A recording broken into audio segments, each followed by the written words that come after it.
Olá, tudo bem com você? Eu sou Luiz Alberto de Genaro, artista plástico e professor de arte. Estou aqui para divulgar os cursos ministrados no ateliê da Pintar Casa de Materiais Artísticos. Nós estamos com turmas às segundas, quintas e sextas-feiras, das 14 horas às 17 horas, e aos sábados de manhã, das 10 às 13 horas. Cursos de desenho, de pintura e de aquarela.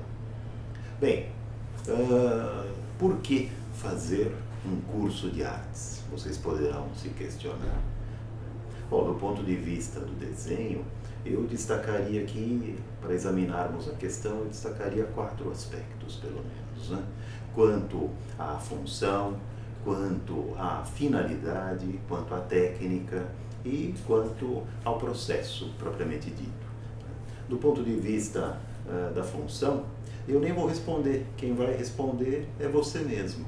Então, vai responder se eu te perguntar, evidentemente, né? Então eu te pergunto, você prefere olhar o mundo ou ver o mundo?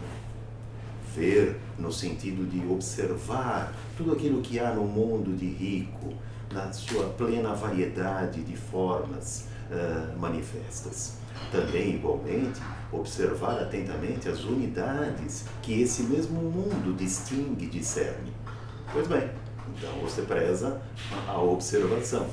E eu te pergunto, para além da observação, você deseja memorizar tudo aquilo que você observa? Por exemplo, quando você viaja, e depois quando você retorna, te agrada a ideia de refazer mentalmente, na memória, os passos percorridos, os lugares visitados, os momentos de grande alegria vividos? Pois bem, então você preserva também a memória. Ou você vai me dizer que você só acredita na memória textual, que a nossa memória só serve para reter discursos verbais, bem entendido. Não é? É evidente que podemos apreender e reter na memória uma riqueza infindável de elementos, de corpos, de coisas, de seres, objetos, e para isso ela serve. Bom, mas só de observação e memória o desenho não vive. O desenho, a função do desenho também deve cumprir uma capacidade imaginativa. E novamente eu te pergunto, você gosta de imaginar? Ou você não exercita a sua imaginação? Bom, se não exercita, corre para cá já. Se já habitualmente a exercita, que é o que eu acredito, tá certo? Corra para cá também, não é? Ou do contrário, você nunca se imaginou formado? Você nunca se imaginou exercendo um determinado cargo profissional numa empresa? Então, você exercita, sim, sua imaginação. Para isso serve o desenho. Mais ainda, você imagina a sua felicidade? Você se imagina feliz? Pois bem, então para isso serve a imaginação e para isso servirá também o desenho de imaginação. E por último, a realização, certo? O desenho, a grande função do desenho que coroa essas 3 etapas mencionadas anteriormente, é a realização, é a capacidade de realizar tudo isso. Realizar a observação, realizar a memória, realizar a imaginação e realizar a si mesmo. Essa é uma questão que envolve sim o desenho. Bem, precisamos também enumerar algumas etapas processuais do desenho que são realmente significativas para podermos conectar toda a sucessão dessas funções e dessas importâncias e finalidades que eu estou aqui destacando.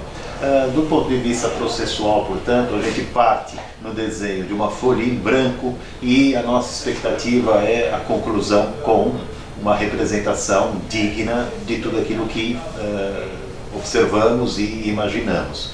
E nesse sentido, eu destacaria 4 etapas fundamentais.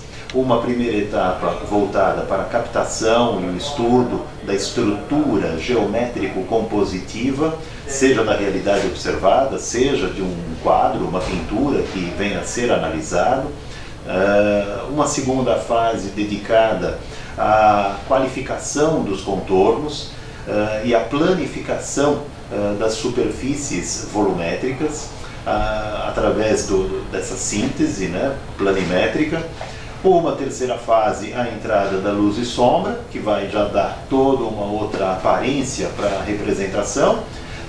E, finalmente, se o desenho tiver uma vocação pictôrica, eu sugiro uma construção pelas luzes, né? Nesse sentido, a construção, o suporte muda drasticamente e nós passamos a inverter o nosso raciocínio visual, construindo primeiramente pela luz para posteriormente avançarmos pelas sombras. Eis aí, portanto, as 4 etapas fundamentais do processo de construção do desenho. Pelo prisma da aquarela e da pintura, ambas são linguagens tidas na conta do pictórico, certo? Vamos assim chamar pelo adjetivo pictórico, certo? Então, porque afinal de contas, tanto a aquarela quanto a pintura se irmanam por alguns elementos que lhes são comuns e caríssimos. Por exemplo, o universo cromático.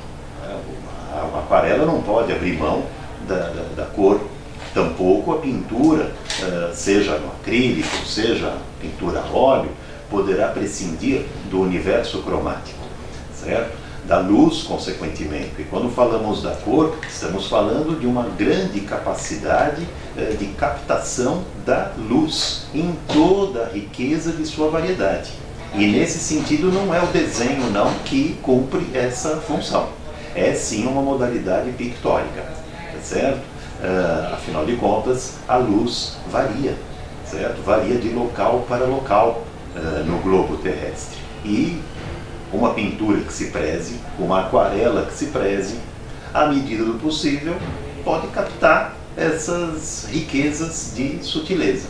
Bem, mas se por um lado aquarela e pintura se irmanam, né, por outro lado elas se diferenciam radicalmente. Aquarela é aquarela, pintura é pintura, tá certo? Não há como confundi-las, certo? A aquarela, por exemplo, lida com o elemento água, certo? E a água vocês conhecem muito bem, a água é transparente, a água é leve, a água é alegre, certo? O óleo não, a pintura a óleo é densa, digamos que está mais para o elemento terra, enquanto a aquarela está para o elemento água. Então há uma consistência, uma demanda de substancialidade maior na pintura a óleo, a aquarela, correto? Enquanto na aquarela nós trabalhamos com tintas diluídas num godê, certo? Numa quantidade generosa e abundante, no óleo, por sua vez, haveremos de amassar a pastosidade dessas tintas espremidas de grossos tubos. Um tubinho de aquarela é desse tamanho, certo? Tem até em pastilha, vocês conhecem. Mas o tubo de tinta a óleo, às vezes, são tubos grandes, de 150 a 200 ml, para não dizer os potes, tá certo? De tinta. Enfim, então há uma demanda da parte das linguagens pictóricas em capturar a aparência das coisas, certo? E nisso, aquarela e pintura também voltam a se irmanar e a se diferenciar do universo do desenho, correto? Nesse sentido, é importante a gente levar em consideração esse termo que eu acabei de mencionar, né? A aparência. A gente tem esse termo na conta um pouco pejorativa, né? Depreciativa demais, né? Mas não é somente nesse sentido que deveremos examinar esse conceito, a aparência.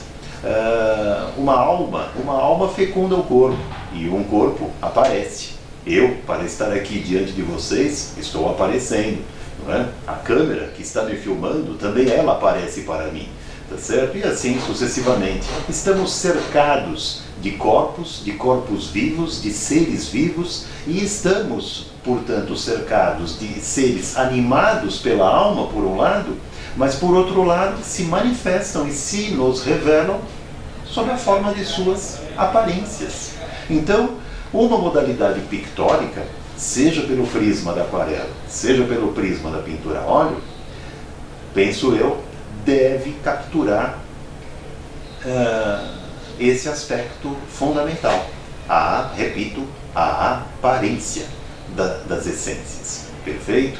Nesse sentido, a aparência complementa a essência. A aparência ela não é um elemento puramente antagônico da essência, certo? Claro que discutindo isso mais longamente implicará as suas causas de natureza filosófica. Não vou eu aqui entrar nesse mérito da questão. Mas é muito importante a gente entender a função de linguagens pictóricas. Por isso estou valorizando essa questão. E uma última palavra aqui para vocês a respeito da metodologia de ensino que eu venho adotando, certo? Bom, é uma trajetória aqui de décadas, certo? Mais de 3 décadas de experiência artística e de experiência pedagógica. Gosto de dar aula, gosto de debater sobre arte. E isso se transparece nas minhas aulas, espero eu. De maneira que tenho procurado desenvolver ao longo desses anos todos uma metodologia que eu chamo de universalista. E nesse sentido ela é sistêmica e integrada, tá certo? Ou seja, ela abarca uma diversidade de fenômenos, certo? E de aspectos constitutivos a esses fenômenos e, por outro lado, tenta coerenciá-los, correto? Eu destacaria um tripé que sustenta e fundamenta essa metodologia universalista, como eu a chamo, desenvolvida por mim mesmo, evidentemente. Um primeiro pilar que envolve as linguagens artísticas, as linguagens expressivas. Um segundo pilar que envolve a diversidade dos objetos de representação, né? Afinal de contas, nós precisamos observar, memorizar e imaginar desde os objetos utilitários que nos cercam até os seres vivos e, fundamentalmente, o ser humano, correto? E, finalmente, o terceiro pilar desse tripé, né? Muito importante, um pilar que abarca a diversidade de concepções estilísticas reinante no universo artístico desde todos os tempos. Dito assim, pode soar um pouco pretensioso, mas eu me sinto bastante à vontade para transitar entre 3 períodos, entre 3 momentos históricos fundamentais da arte, né? Passado, presente e futuro, ou seja, antiguidade, clássica, modernidade e contemporaneidade, né? Precisamos alinhavar essas 3 dimensões do tempo e eu procuro realizar essa tarefa. Então, para isso serve também o aprendizado artístico, para a gente poder coerenciar essa concepção tríplice do tempo. Perfeito? Chega de abordarmos a história da humanidade como uma sucessão de rupturas, um espetáculo de rupturas. A vida humana não se dá por intermédio de rupturas, certo? Quer dizer, o processo da vida humana, o processo evolutivo de crescimento das formas da natureza e do ser humano, né? Existem crises, claro que existem crises, existem momentos nevrálgicos que nos fazem mudar o rumo dos acontecimentos, mas isso está dentro do conceito de uma perspectiva integradora, unitária da vida e da existência das formas. Então, é nesse sentido que eu convido todos vocês a participarem desses cursos que estamos oferecendo de desenho, aquarela e pintura, exercitando essa concepção ternária do tempo que alinhava conceitos retidos pela antiguidade greco-romana, clássica. Estou dizendo dentro de uma perspectiva, sim, ocidental da arte, é a ela que eu me filio, é a ela que eu domino melhor e conciliando com os aspectos das correntes modernistas, que já propõem um processo de autonomização da obra de arte e do fato estético, e culminando com as demandas da contemporaneidade, certo? Que, não raro, recordam alguns elementos da antiguidade, sim, e ao mesmo tempo contestam um pouco desse processo de autonomia modernista, perfeito? De qualquer forma, nessa tríade existe uma interatividade, e essa ação ela precisa ser abordada, precisa ser vivida e experimentada por cada um de nós, correto? Então fica uma vez mais aqui o meu convite a todos vocês. Repetindo, as turmas, segunda, quinta e sexta, sempre das 14 às 17 horas. E aos sábados pela manhã, das 10 às 13 horas. Conto com a presença de vocês, muito obrigado pela atenção, tudo de bom.